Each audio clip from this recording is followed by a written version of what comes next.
Assalamualaikum warahmatullahi wabarakatuh. Selamat datang di channel Gudang Edukasi, gudangnya ilmu teman-teman.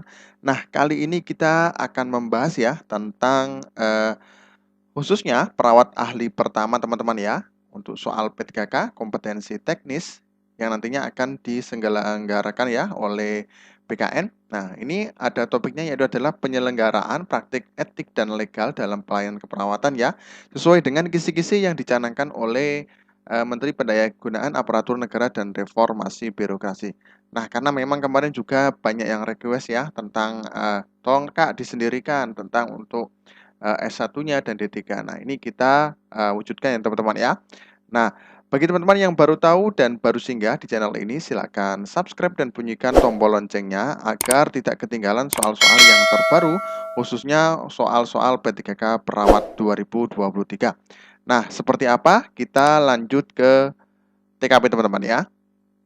Nah, teman-teman, sebelum ke soalnya teman-teman ya, jadi biar teman-teman juga mengulas dan mengerti dulu tentang bagaimana untuk dan seperti apa ya. Kemudian, nah ini ada standar kompetensi perawat ya. Nah, jadi kita bacakan teman-teman ya. Jadi biar teman-teman juga paham dulu sebelumnya ya. Jadi tidak hanya untuk prinsip etik saja ya. Jadi bagaimana standar kompetensi perawat yang meliputi banyak ini ya. Nah, coba kita bacakan. Nah, ini ilmu keperawatan merupakan sintesis dari ilmu biomedik, psikologi, sosial, perilaku, antropologi, dan budaya. Kemudian pelayanan asuhan keperawatan yang berkualitas bagi masyarakat perlu mendapatkan jaminan standar kompetensi. Nah, jadi untuk pelayanan itu perlu ada jaminan standar ya, teman-teman ya. Ya, nantinya biar nanti standar ini yang dipakai untuk teman-teman ya. Kemudian kompetensi perawat mencakup pengetahuan, sikap, dan keterampilan, soft skill, dan hard skill ya. Kemudian kerangka kompetensi perawat dikelompokkan dalam 5 area kompetensi. Nah, area ini sesuai dengan 5 domains of the ASEAN Nursing Common Core. Kemudian kompetensi sebagai berikut. Nah, yang pertama ini ada praktek berdasarkan etik, legal, dan peka budaya. Kemudian 2 praktik keperawatan profesional, 3 kepemimpinan dan manajemen, kemudian 4 pendidikan dan penelitian, dan 5 pengembangan kualitas personal dan profesional. Nah, ini ada di sumber buku digital standar profesi perawat ya. Kemudian Kementerian Kesehatan RI, Sekretariat Konsil Tenaga Kesehatan Indonesia Standar Perawat ya, Kementerian Kesehatan RI 2020. Silakan browsing teman-teman ya. Di situ ada banyak ya. Jadi biar teman-teman juga paham dulu ya. Nah, oke, lanjut ya. Nah, penjabaran kompetensi yang pertama adalah area praktik keperawatan berdasarkan etik, legal, dan peka budaya ya. Nah, jadi ini yang nantinya masuk di P3K ya, khususnya ahli pertama ya, atau S1. Nah, kompetensi inti yaitu adalah mampu melakukan praktik keperawatan berdasarkan praktik, etik, legal, dan peka budaya ya. Namun di sini kita lebih mendetailkan pada praktik etik dan legal saja ya. Karena peka budaya juga tidak termasuk dalam kisi-kisi ya P3K di tahun 2023 ini. Nah, jadi lulusan perawat mampu yang pertama yaitu adalah praktik keperawatan berdasarkan etik. Yang pertama untuk A yaitu adalah memahami konsep etik, norma agama budaya, hak asasi manusia dalam pelayanan keperawatan ya. Jadi tidak hanya itu aja ya, jadi memahami konsep etik, kemudian norma agama, budaya, dan lain sebagainya. Kemudian B, menghargai perbedaan latar belakang agama. Nah, ini juga termasuk teman-teman ya, budaya dan sosial antara klien dengan perawat. Nah, ya. Jadi secara keseluruhan ya, ada agama ya, perbedaan ya, menghargai. Kemudian C, memprioritaskan kepentingan klien dalam pemberian pelayanan keperawatan. Nah, ya. Kemudian menjaga hak privasi klien. Kemudian E, menjaga rahasia klien yang diperoleh karena hubungan terapeutik. Nah, kemudian menjaga kesehatan diri perawat sehingga tidak berdampak pada klien. Kemudian menghindari konflik kepentingan dengan klien dalam memberikan pelayanan kesehatan. Ya. Kemudian lanjut. A. Menunjukkan sikap empati dan kepedulian atau caring dalam pemberian pelayanan keperawatan. Kemudian B. Menjaga dan membangun hubungan profesional sesama perawat dan dengan profesi lain untuk pelayanan keperawatan bermutu. Kemudian C. Melindungi klien dari pelayanan kesehatan yang tidak bermutu. D. Berpartisipasi aktif dalam pengembangan keprofesian ya dan menjaga kualitas pelayanan keperawatan. Kemudian praktik keperawatan berdasarkan legal ya. Nah, ini teman-teman ya. Nah, jadi memahami ketentuan peraturan perundang-undangan yang berkaitan dengan pelayanan kesehatan dan keperawatan. Nah, jadi teman-teman juga harus tahu undang-undangnya ya teman-teman ya. Undang-undang. Nah, seperti apa? Kemudian melakukan praktik keperawatan profesional sesuai dengan peraturan perundang-undangan yang berkaitan dengan pelayanan kesehatan ya. Jadi legal itu seperti itu ya. Berarti intinya ya undang-undang ya. Nah, mudah-mudahan nanti juga dengan pengertian ini ya, jadi teman-teman juga nantinya seumpamanya pas ditanyai di P3K juga mengerti teman-teman ya. Nah, kemudian C, menunjukkan sikap sadar hukum dalam pelayanan kesehatan dan keperawatan ya. Lanjut. Oke, prinsip etik ya. Nah, ini jadi untuk A ya, otonomi atau autonomi ya. Nah, jadi ini prinsip otonomi didasarkan pada keyakinan bahwa individu mampu berpikir logis dan mampu membuat keputusan sendiri teman-teman ya. Jadi ini bisa berlaku pada keluarga pasien ya maupun pasien sendiri ya. Kemudian B, berbuat baik atau beneficence. Nah, beneficence ini berarti hanya melakukan sesuatu yang baik ya. Kemudian C, keadilan atau justice. Prinsip keadilan dibutuhkan untuk terapi yang sama ya dan adil terhadap orang lain yang menjunjung prinsip moral, legal, dan kemanusiaan. Jadi prinsipnya keadilan ya. Kemudian D, tidak merugikan atau non maleficence. Prinsip ini berarti tidak menimbulkan bahaya atau cedera fisik dan psikologis pada klien ya. Kemudian E, kejujuran atau veracity. Prinsip veracity berarti penuh dengan kebenaran ya, jujur ya.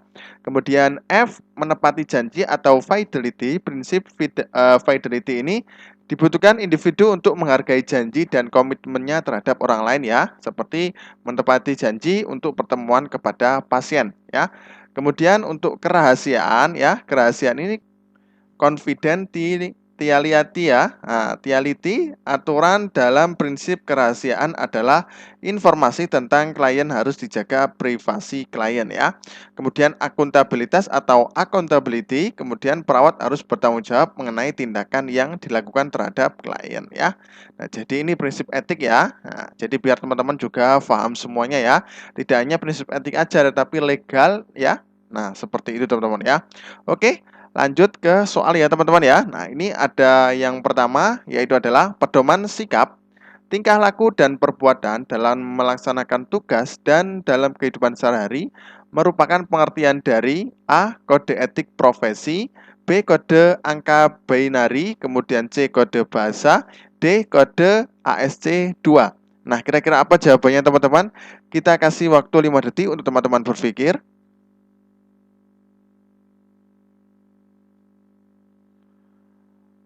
Oke, jawabannya apa teman-teman? Gampang ya. Pasti jawabannya adalah A ya. Nah, jadi kode etik profesi ini pedoman sikap tingkah laku dan perbuatan dalam melaksanakan tugas dan dalam kehidupan sehari-hari. Nah, jadi sesuai dengan uh, profesi keperawatan ya. Nah, merupakan pengertian dari kode etik profesi ya. Oke, lanjut ke soal berikutnya. Seorang perawat melakukan pemindahan wewenang ke perawat yang kompeten untuk melaksanakan suatu tugas keperawatan tertentu dalam situasi tertentu. Apakah jenis tindakan perawat pada kasus di atas? A. Eutanasia, kemudian B. Malpraktek, C. Dokumentasi, D. Pendelegasian, E. Informed consent. Nah, kira-kira apa jawabannya teman-teman ya?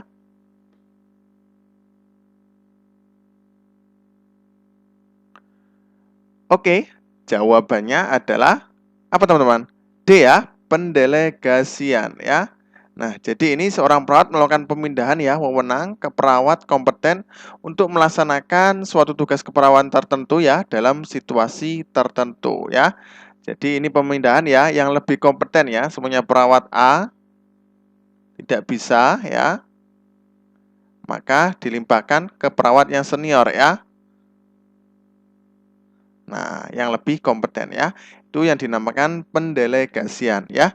Nah, kalau eutanasia yaitu adalah tindakan yang bertujuan untuk menghilangkan penderitaan seseorang dengan mengakhiri hidupnya ya. Jadi ini lebih kepada tindakan ya.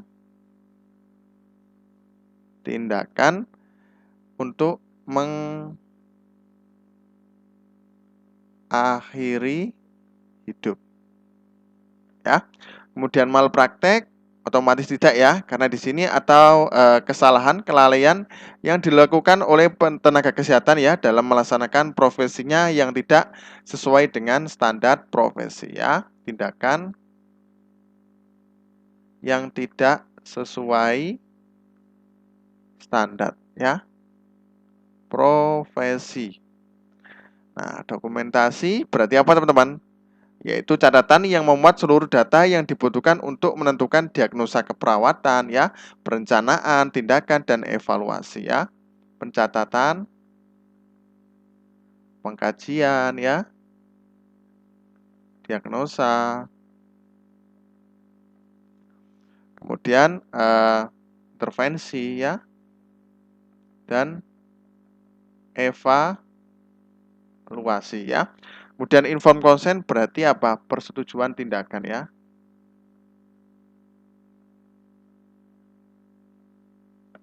Oke, lanjut ke soal berikutnya.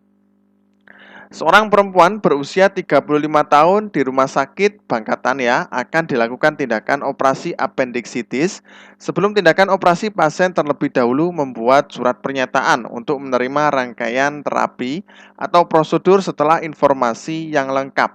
Nah, termasuk resiko terapi dan fakta yang berkaitan dengan terapi tersebut telah diberikan oleh dokter. Apakah jenis tindakan yang dilakukan pada kasus di atas? A. Eutanasia, B. Malpraktek, C. Dokumentasi, D. Pendelegasian, E. Informed consent. Nah, kira-kira apa jawabannya teman-teman? Kita kasih waktu 5 detik untuk teman-teman berpikir.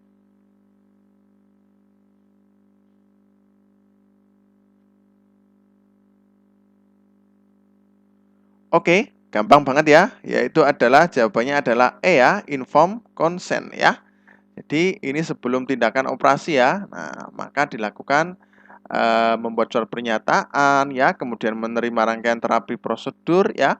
Setelah prosedur setelah informasi yang lengkap, kemudian termasuk resiko terapi ya, nanti tindakan operasi dan fakta yang berkaitan dengan terapi tersebut ya. Nah, jadi sebelum melakukan tindakan operasi maka dilakukan informed consent ya. Oke, lanjut ke soal berikutnya. Seorang perawat selalu mencatat setiap melakukan tindakan terhadap pasien seperti pemeriksaan vital sign, injeksi, kemudian pembuatan aske, perlengkapan alat dan barang secara jujur, tepat, akurat, dan sesuai dengan periode waktu pelaksanaannya. Apakah jenis tindakan perawat pada kasus di atas? A. Eutanasia, B. Malpraktek, C. Dokumentasi, D. Pendelegasian, E. Informed consent. Nah, kira-kira apa jawabannya teman-teman? Kita kasih waktu 5 detik ya untuk teman-teman berpikir.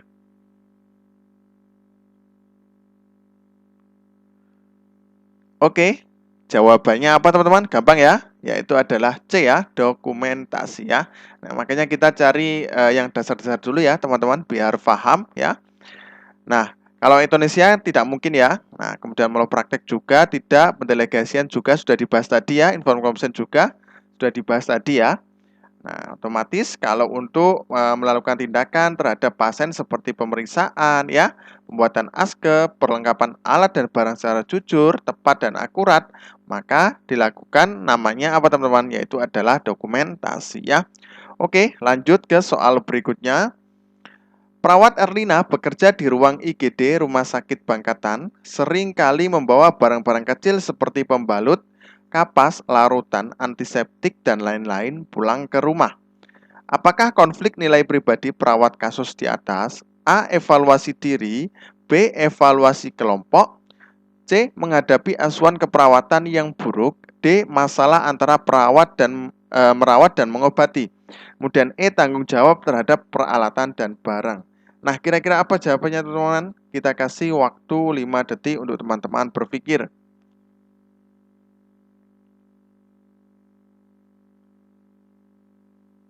Oke, jawabannya apa teman-teman? Pastinya E ya, yaitu adalah tanggung jawab terhadap peralatan barang ya. Jadi untuk keperluan yang di rumah sakit ya, biasanya kan yang seperti ini ya, pembalut, kapas, larutan, antiseptik, dan lain-lain. Nah, ini tidak boleh dibawa pulang ke rumah teman-teman ya. Nah, berarti ini konflik nilai pribadi ya, seharusnya tanggung jawab terhadap peralatan dan barang ya, karena di sini tidak boleh dibawa ke rumah ya. Kalau evaluasi diri tidak ya. Nah, kemudian evaluasi kelompok berarti juga tidak ya. Mungkin kalau evaluasi diri ada kesalahan ya. Nah, kalau evaluasi kelompok mungkin ada di kelompok tersebut mempunyai kesalahan ketika pelayanan ke pasien. Ya. Kemudian menghadapi asuhan keperawatan yang buruk. Nah, jadi ternyata askapnya ya setelah didiagnosa kemudian pengkajian ternyata diagnosanya sangat buruk ya. Nah, kemudian masalah antara perawat dan antara peran merawat dan mengobati ya. Jadi ini merawatnya seperti apa, kemudian mengobatinya seperti apa ya. Oke, lanjut ke soal berikutnya. Seorang perawat menolak membantu pelaksanaan abortus karena keyakinan agamanya yang melarang tindakan membunuh. Apakah dasar keputusan etis ya pada kasus di atas? A. Ketaatan, B. Teleologi, kemudian C. Kejujuran, D. Deontologi, E. Kemurahan hati. Nah, kira-kira jawabannya apa teman-teman? Kita kasih waktu 5 detik untuk teman-teman berpikir.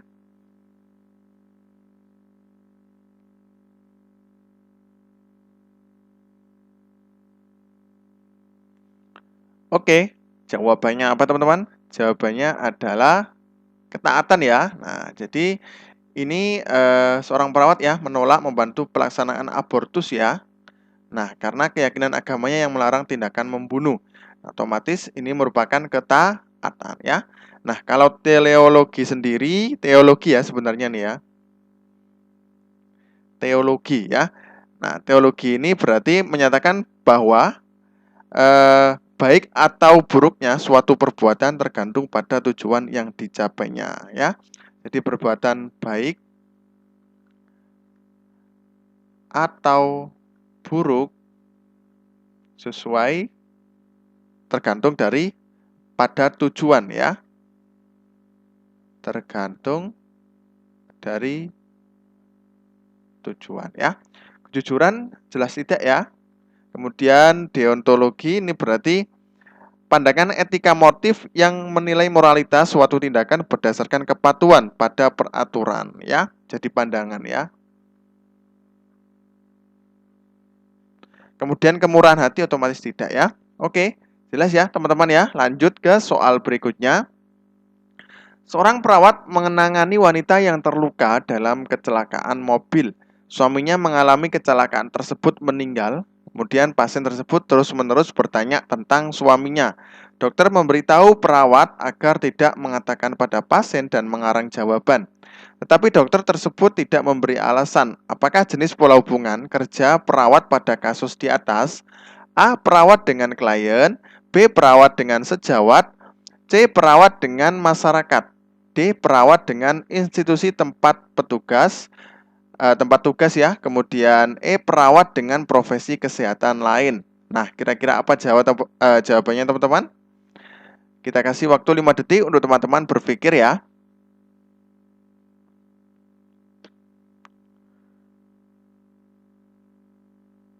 Oke, jawabannya apa teman-teman? Jawabannya adalah E ya, yaitu adalah perawat dengan profesi kesehatan lain ya. Nah, ini otomatis yang dilakukan dokter dan perawat ya, agar tidak mengatakan pada pasien dengan mengarang jawaban ya. Mengarang jawaban ini berarti memanipulasi jawaban ya. Nah, biar nantinya, jadi istrinya ini ya, wanita tidak lagi trauma dan menurunkan kesadaran ya. Jadi pikirannya malah kacau ya. Karena kecelakaan mobil suaminya yang mengalami kecelakaan tersebut meninggal ya. Nah, kemudian dokter memberitahu perawat agar tidak mengatakan pada pasien dan memanipulasi jawaban ya. Nah, jadi tetapi dokter tersebut tidak memberikan alasan. Nah, pertanyaannya, hubungan kerja perawat dengan dokter ini apa berarti ya? Itu adalah dengan profesi kesehatan lain ya. Perawat dan klien otomatis tidak ya. Perawat dengan sejawat ini biasanya tidak spesifik ya. Nah, kemudian perawat dengan masyarakat otomatis tidak. Kemudian perawat dengan institusi tempat tugas juga tidak ya. Yang benar adalah perawat dengan profesi kesehatan lain ya. Karena dokter merupakan profesi sama ya, profesi kesehatan ya, tapi profesi kesehatan lain ya. Oke, lanjut ke soal berikutnya. Seorang perempuan usia 24 tahun dengan diagnosis GE ya. Kemudian BAB 6 kali sehari, malas minum sesuai dengan instruksi dokter untuk dilakukan pemasangan infus. Pasien menolak untuk dilakukan pemasangan infus dengan alasan takut disuntik. Apakah tindakan perawat pada kasus di atas? A. Membuat surat pernyataan. B. Memberikan banyak minum. C. Melakukan pemasangan infus. D. Memberikan penjelasan alasan pemasangan infus. E. Membiarkan pasien sampai pasien bersedia untuk diinfus. Nah, kira-kira apa jawabannya teman-teman? Kita kasih waktu 5 detik untuk teman-teman berpikir.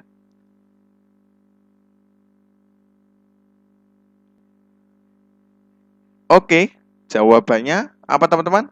Jawabannya adalah D ya, memberikan penjelasan pemasangan infus ya.